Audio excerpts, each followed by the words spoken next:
Welcome into the Dad Verb Podcast. Topics around parenting from the lens of a dad.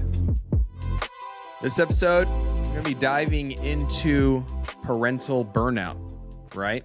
What does it look like for you? How are you supposed to approach that when you start to realize like, oh, I am burning out here, right? We're all dads here. At some point, you've gotten a little bit frustrated, but when you really start to hit that wall, which inevitably happens, especially with those crazy toddlers, right? Terrible twos, got the three-nagers, got the four-nado. You know, what does that look like? So we're going to, yeah, you like that, right? Why do You these like not that. have any good names? Like the it. the four angel, right? The fangel? Yeah, I don't know. no. like what? No. no, the No, no, tornado. No. They're there to burn us out. So what does that look like? How do we approach it? Right. And it actually is something that I've been kind of like dealing with like right now. Right. It's just got 3 kids. Our 2-year-old, she's my princess. I will say that. She's really throwing us for a loop. And like, I'm on my phone with my wife today. This is true. This is true.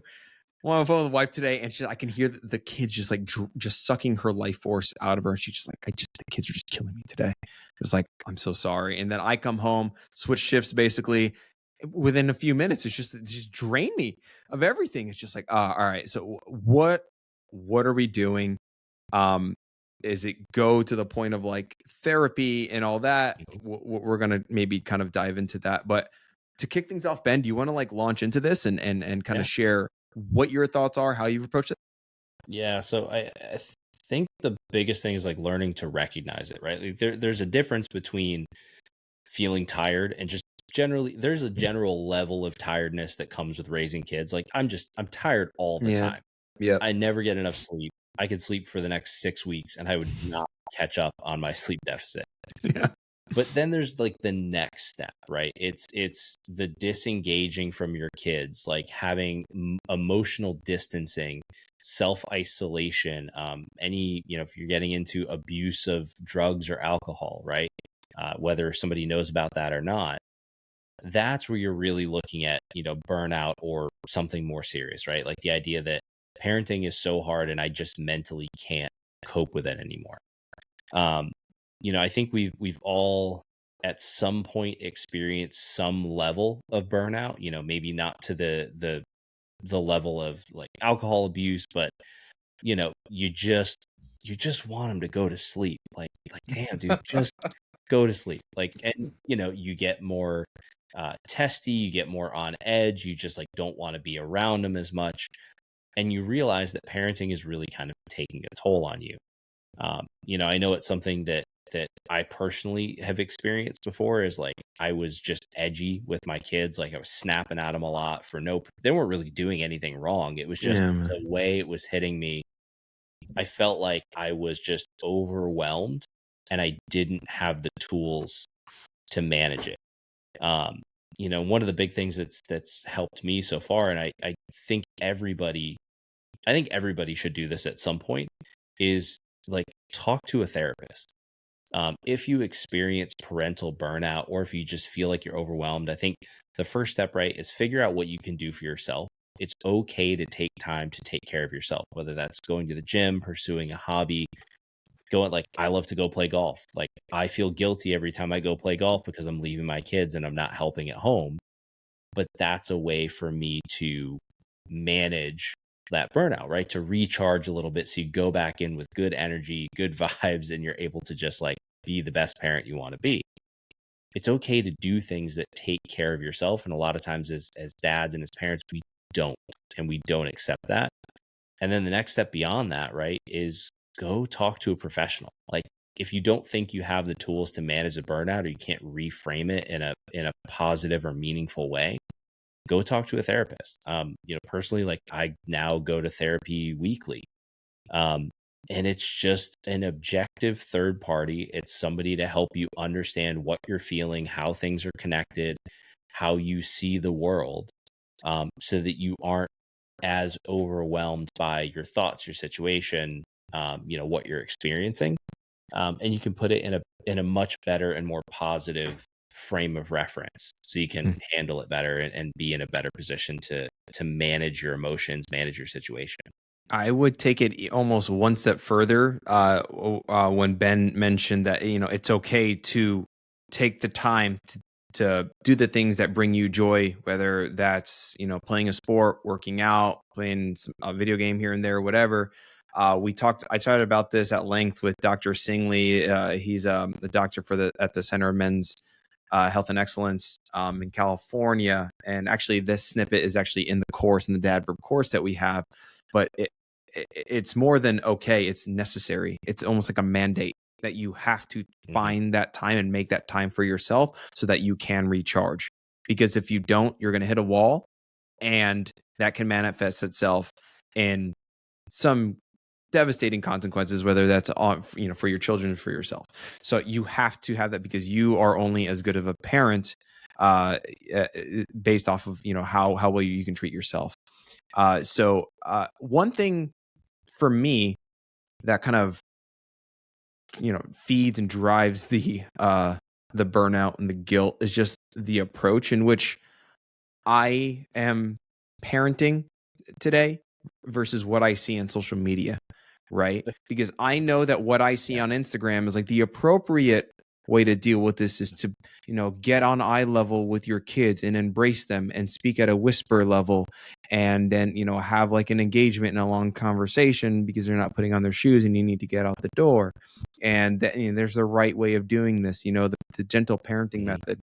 But the way that I just exploded 5 minutes ago was not that, right? And I think, and I'm not saying like it's okay to explode all the time, but what I'm saying is it will happen because it's what happens as parents.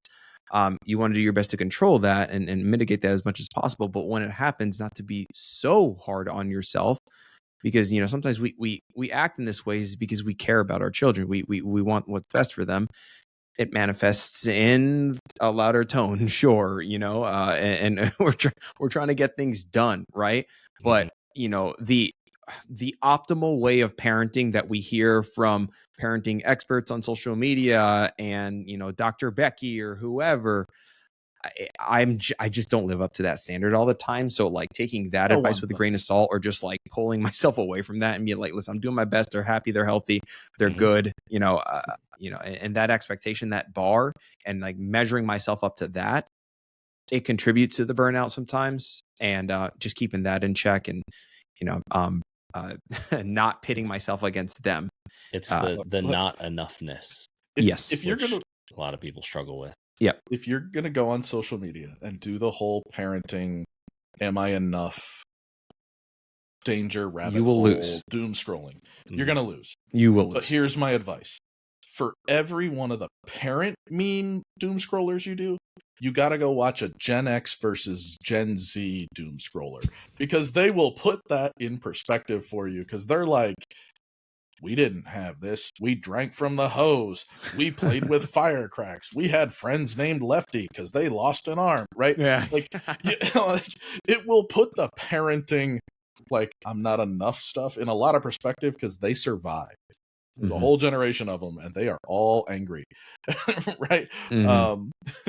But they survived, and they frankly raised us, and we're not too terrible of human beings. So, I mean, if you get lost in that doom scroll rabbit hole, remember, it's really easy to get out by just picking another thing to doom scroll that doesn't make you feel as terrible. Right. Go ahead. I was gonna rant again, but I want you to. You're going on another one. Yeah, I want you to go. I was gonna say mine is. I mean, I think Ben is right. Right, there are levels to this. I would put a lot more levels in kind of the negotiation process than I think Ben articulated. Right, for me, it's first one. I mean, if you go look, if you join our community and you scroll back far enough, Andrew has posted several like single page type brain scrawl dumps in the support channel in Facebook. This Andrew. No, and not Andrew. I thought you meant the other that sleeps. Oh, that was a sleep thing. Never mind. Yeah, no. I have posted several like, I can't do it. Today is the day. I'm just losing my crap and I'm getting it out, right? And for me, that's a form of journaling effectively. But I did it in a community support way. And I would argue that if it's your best friend, if it's a group on Facebook, if it's our Discord channel, if it's the random guy on the hotline that you want to call, just get it out of your head. That helps immensely. Yeah. Right.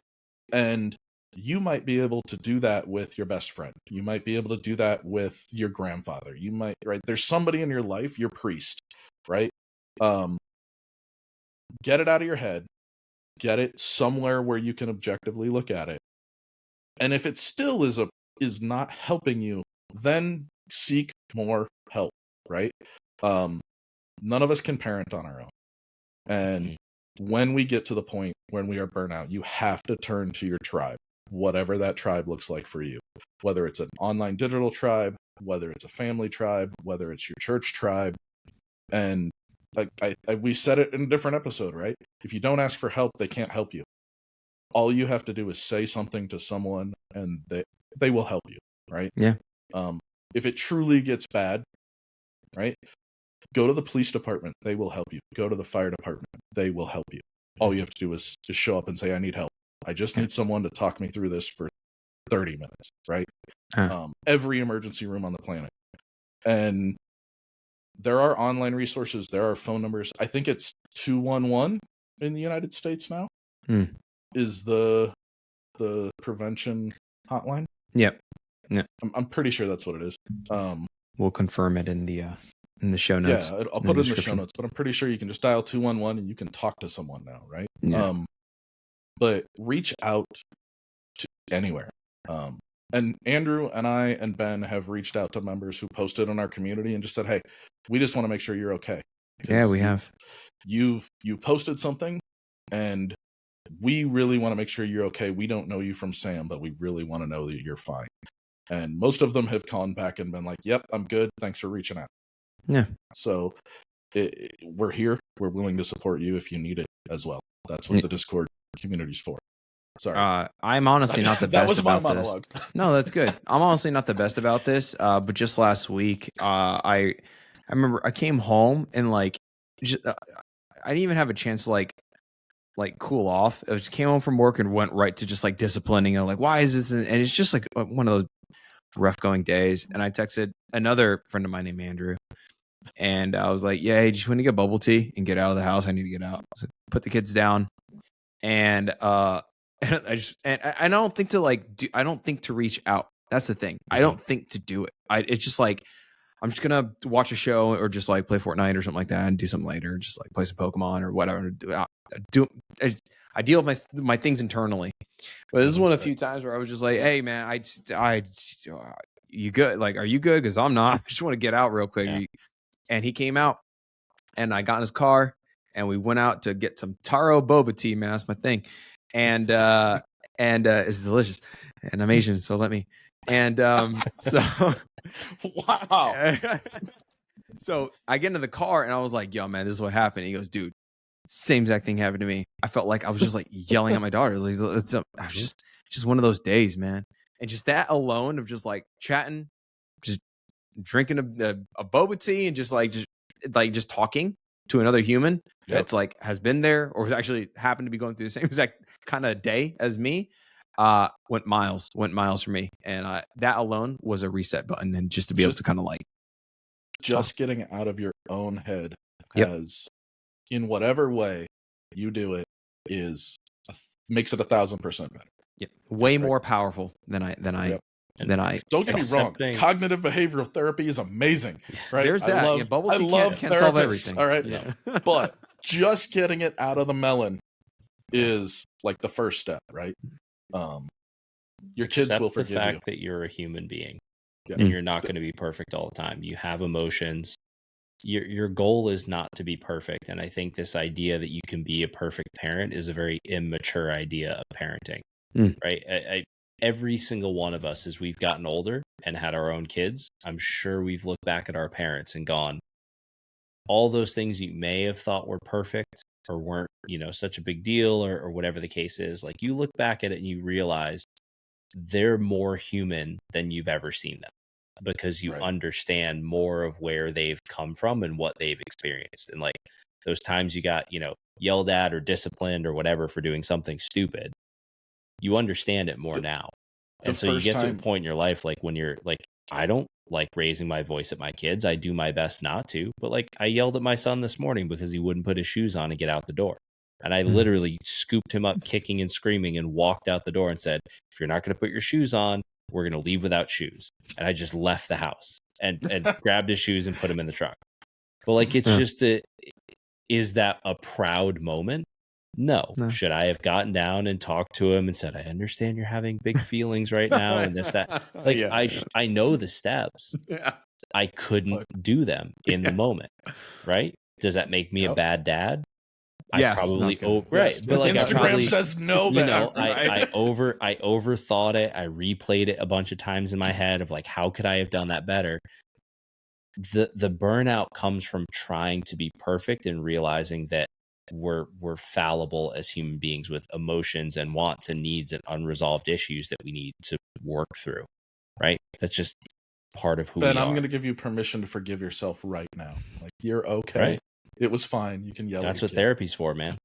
Honestly, that's one of the biggest things I've worked on in therapy is just realizing, like, objectively, the three of us and all the dads in the community that we talk to, objectively, are dads trying to be better. If we didn't care about being really good fathers and raising great kids, this wouldn't bother us. Nobody would care. You'd scream at your kids and you wouldn't, pardon my language, you wouldn't give a shit about how that impacted them.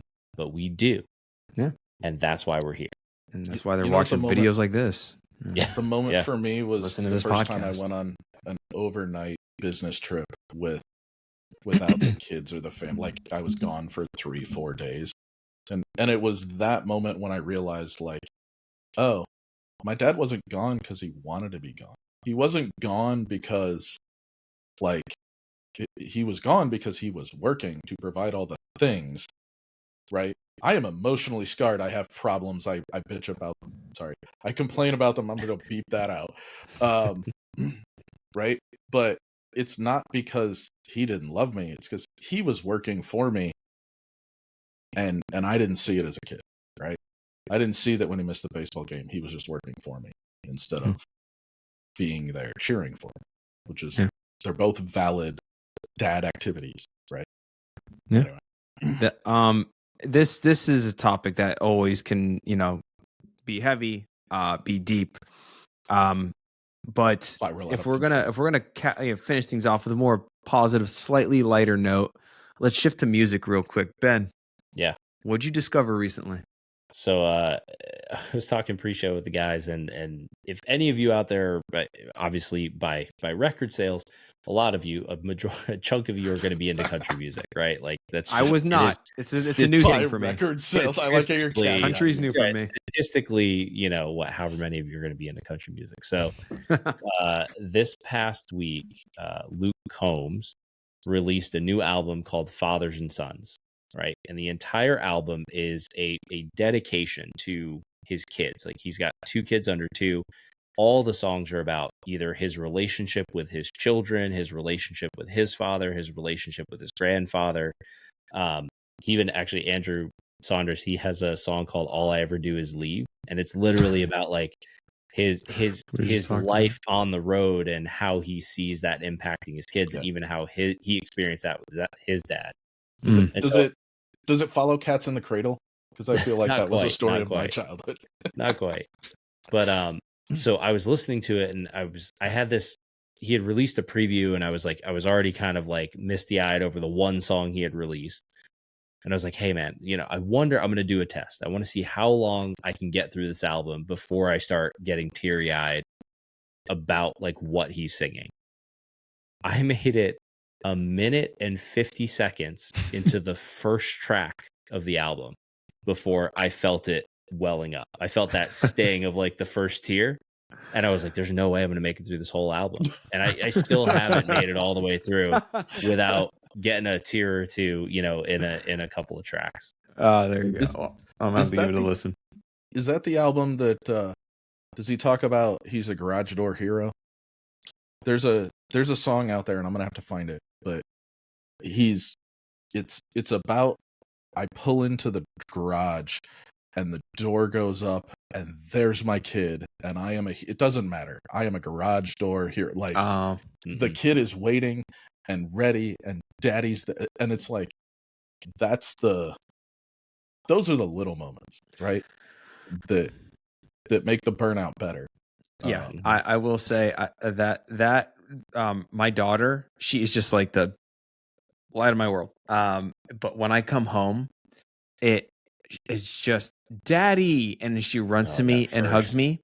And then yesterday, daddy's home, and then she runs to me. It's like my sons are like, "Hey, dad, I love you." And it's when my daughter does that, it is that's one of those moments where it's just like, man, this is it's a really fun thing to come home to.